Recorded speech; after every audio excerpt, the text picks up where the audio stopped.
Digital तरीके से की गई।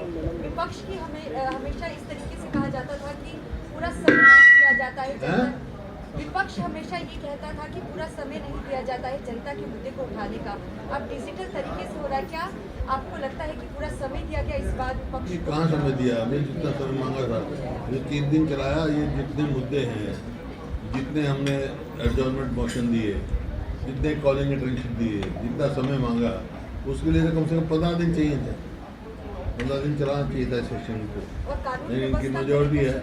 कानून व्यवस्था है, हर चीज पता नहीं है। कानून व्यवस्था है, महंगाई है, बेरोजगारी है, हर मुद्दा है, लेकिन सर भ्रष्टाचार है। कल 1 घंटा पहले ही सेशन खत्म हो गया। बिजनेस ही नहीं है, लिस्ट ऑफ बिजनेस नहीं है।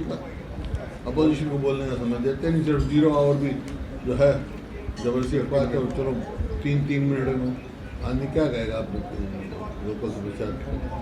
जितने जवाब दिए गए सरकार की तरफ से, खासतौर से सुरक्षा का मामला था या खनन का मामला था, जो सदन के पटल पर सरकार का जवाब था, विपक्ष के नाते सर आपको सेटिस्फाई है? ये ऐसे जवाब हैं कि एक जो है जमींदार बड़ा, वो काफ़ी बड़ा साफा, गाबा कहते हैं उसको हमारी लैंग्वेज में, बड़ा साफा हो, वो गाबा बांधे बैठा था। एक जो आ गया, जैसे हरियाणा की जनता घूम रही, अब ये उम्मीद करके ये बड़ा जमींदार है अपनी बात कहेगा, तो उसने अपना कहा उसका, तो उसने उसको कुछ दिया नहीं।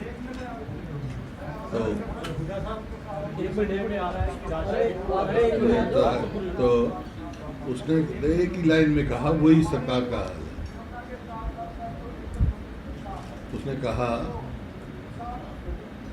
वाह बाबा ठाठ के सर पे बांधे गाबा, लेन देन में कुछ नहीं, जयराम जी की बाबा। बस ये लेन देन कुछ नहीं, सिर्फ थोड़ी बात। आज देखो जितना इनके जो विधायक जितनों ने आवाज उठाया, बात कही, सब ने ये कहा कि मुख्यमंत्री वहाँ से वायदा करके गए थे, सरकार का ये वायदा था, इतने साल हो गए, इतने दिन हो गए, कोई कहीं मेरे को दिखता ही नहीं, कहीं विकास दिखता नहीं, कर्जा बढ़ाने के सिवा और कोई काम नहीं। तो ये तो ऐसा ही है। ये सुनने में आ रहा है पूरे प्रदेश में राशन डिपो वाले जबरदस्ती, हाँ वायरल आई है मेरे पास। तो पहले तो ये था कोई दो आप क्या नाम झंडे दो, जो वॉलंटरी खरीदना चाहता है उसको वो खरीदे, चाहे गवर्नमेंट सर्वेंट हो चाहे वो हो। अब गरीब आदमी का दो, एक तो वो ऐसा है जिसने कहा कि मान लो मैं तो 125 रुपये लेके आई थी और 20 रुपये मेरे कार्ड पे लिख दिया गया। एक ने बताया मेरा मतलब राशन ही काट लिया 1 रुपये का, क्योंकि जो डीपी होल्डर हैं वो अपनी जेब से देने तैयार नहीं, तो गरीब आदमी मार पड़ गया। ऐसा नहीं होना चाहिए, वॉलंटरी होना चाहिए। राष्ट्रीय झंडा है लगाएं, और मतलब बहुत स्पॉन्सर्ड हो सकती है। 13 से 15 तारीख तक हैं?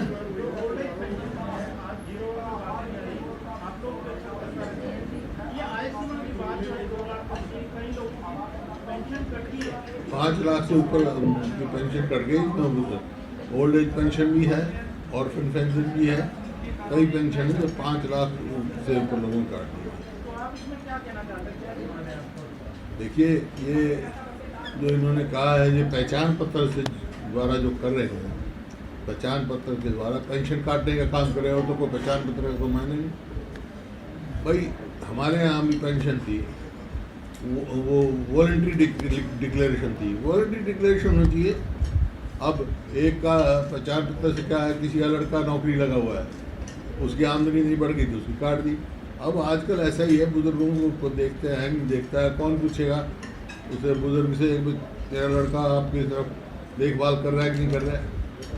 तो ये बात सर, हर घर तिरंगा कार्यक्रम को हरियाणा में कांग्रेस किस तरीके से बनाएगी? हर घर तिरंगा जो कार्यक्रम है 13 से 15 तारीख को चलने वाला है, केंद्र सरकार की तरफ से जिस तरीके से कहा गया है, हरियाणा में कांग्रेस किस तरीके से आयोजित करेगी रैली? क्या कुछ कार्यक्रम तय करें? हमारे कार्यक्रम है, पद यात्रा कर रहे हैं हम, आज से शुरू हो चुकी है, कल से शुरू हो चुकी है और काफ़ी जगह पूरे हरियाणा में हुई, और ये 15 तक चलेगी।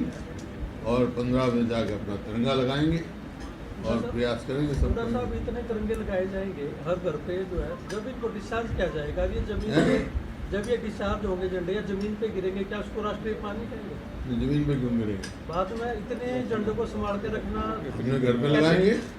लेकिन किसी के भी घर पर तिरंगा झंडा लगेगा जी, वो कुछ समय के बाद झंडा फट भी सकता है, उसके बाद हवा के कारण गिर भी सकता है, उसमें यह ऐसे नहीं लगता कि तिरंगे का अपमान झंडे का होगा। नहीं, अगर कोई अपमान का ऐसा होगा, कोई पैरों में पड़ेगा, वो तो अपमान है।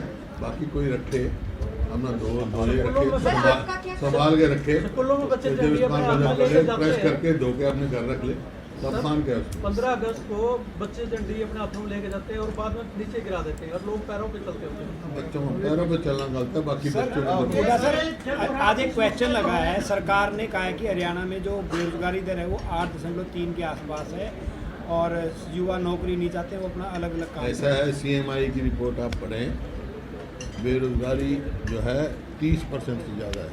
हरियाणा में पूरे देश में जो है बेरोजगारी सबसे ज़्यादा है और जो नेशनल एवरेज है उसकी भी 3-4 गुना है।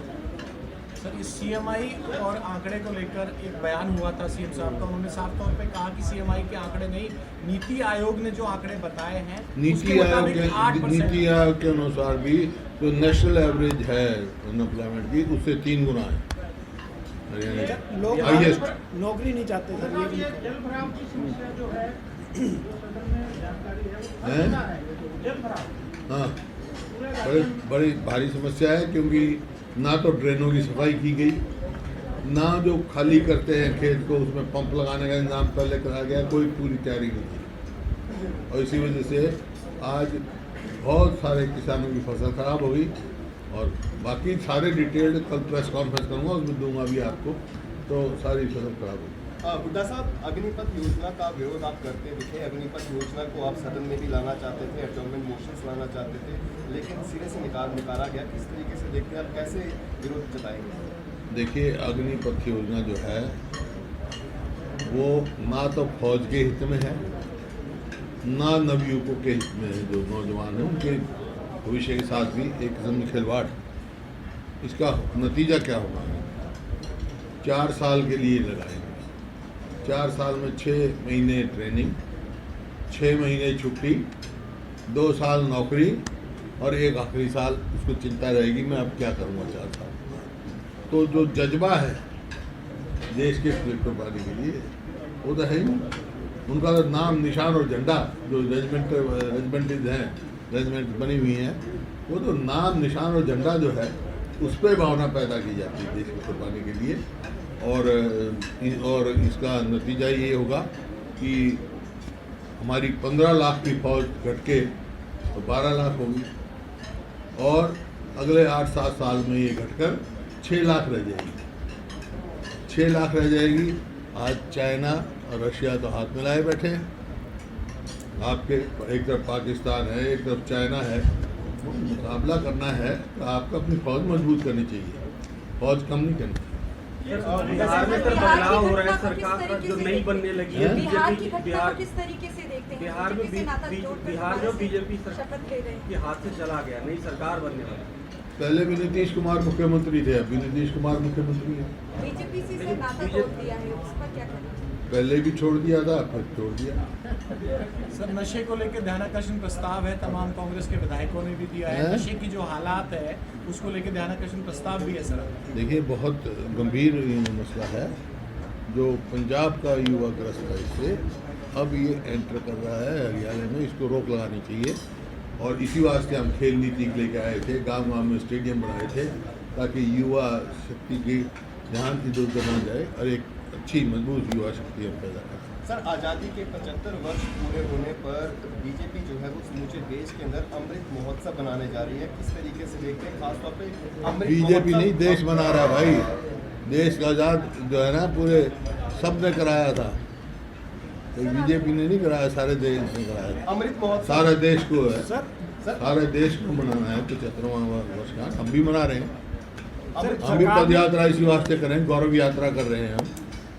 अमृत महोत्सव नाम रखा गया सर, किस तरीके से वो देखते हैं? नाम कुछ भी उन्होंने चढ़ो तो सरकार का, लेकिन ये तो एक खुशी की बात है 75वां वर्ष जो है हमारे बुजुर्गों की कुर्बानी से, और मतलब बहुत सारे लोगों का तो नाम भी पता है, लेकिन लाखों ऐसे आदमी हैं जिनके नाम और गांव भी नहीं पता है। उन्होंने अपने आप को कुर्बान किया है। तो और हर धर्म, हर जाति के लोग इसमें। आपका क्या कार्यक्रम रहेगा सर? किसानों का योगदान है। आपका क्या कार्यक्रम रहेगा? अभी इसी वास्ते 75 वर्ष में देखिए, जब देश आज़ाद हुआ उसके बाद जो है हमारे को गेहूं भी बाहर से लेना पड़ता था। PL 480 अमेरिका से आता था।